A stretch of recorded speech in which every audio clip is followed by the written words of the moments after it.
Акыркы сутка ичинде коронавирус илдетине кабылган жаңы 147 учур катталды. Бул көрсөткүч бир апта мурункудан 3 эсеге көп.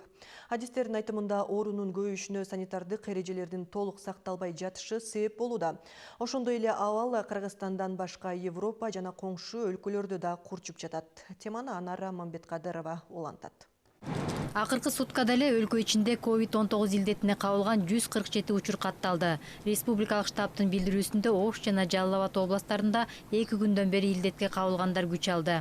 Алардын ичинен 56 учуру бул лаборатория жактан тастыкталган учурлар, ал эми калган учурлар болсо баягы пневмония болуп, бирок ошо коронавирустун негизинде болгон учурлар болду да. Мурунку случайлар боюнча контактта байланышта болгон адамдардын арасынан чыкты жана медработниктин арасынан чыкты. Республикалык штаб коронавирус менен күрөшүүдө атайын эскертмелерди иштеп чыккан. Анда ковидтин алгачкы белгилери байкалса, үй бүлө мүчөлөрүнөн оолак болууну, бет кап тагынып аны 2 саат сайын алмаштыруу, идиш аяктарды өзүнчө бөлүп пайдалануу жана бөлмөнү желдетип туруу сунушталат.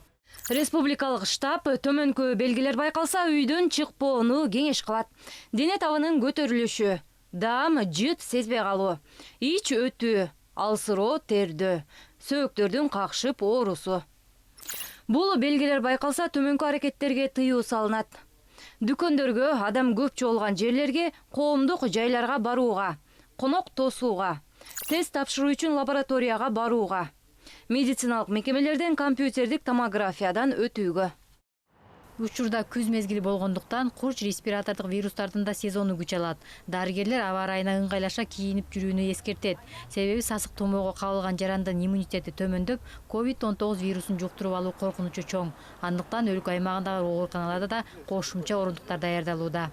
Сырткы белгилери боюнча грипп менен коронавирустун эч кандай айырмачылыгы эле көп болбойт. Элдердин көбүнчөсү эле мен грипп болуп атам деген ой менен гана үйлөрүндө өз алдынча дарылануулар болуп жатат. Мына июль айында ошондой учурлар көп болду. Мындан сырткары дары-дармектердин запасы, дезинфекциялык каражаттардын запасы, антисептиктин запастары, жанакы коргонуучу каражаттардын запастары такталып, ошого даярдык көрүү иштери жүрүп жатат.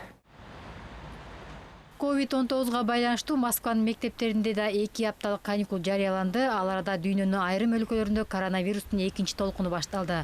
Франциядагы дарыгерлер ковидтин оор түрүнө кабылган бейтаптар реанимацияга толуп баратканын айтышат. Париж аймагындагы хирургдар аталган илдетке кабылгандарды даарылоодон улам пландалган операцияларды дагы артка жылдырууга аргасыз болушууда. Ал эми жай мезгилинде карантиндик чаралар жеңилдетилген Испаниядагы абал да курчуп келет. Туристтердин агымы көп болгондуктан коронавирустун жайылуусун күчөткөн. Мындан улам ишин баштаган мектептер кайра жабылууга аргасыз. Ал эми Чехияда акыркы сутка ичинде ооруну 1300 адам жугузуп алган. Алардын 15-и COVID-19 вирусунан каза табышкан.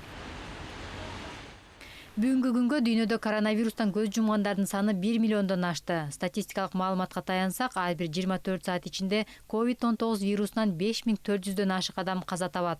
Бул болжол менен ар бир саатта 226 адам көз жумду дегенди билдирет. Анара Мамбеткадырова, Жанадил Абубакир уулу, ЛТР Бишкек.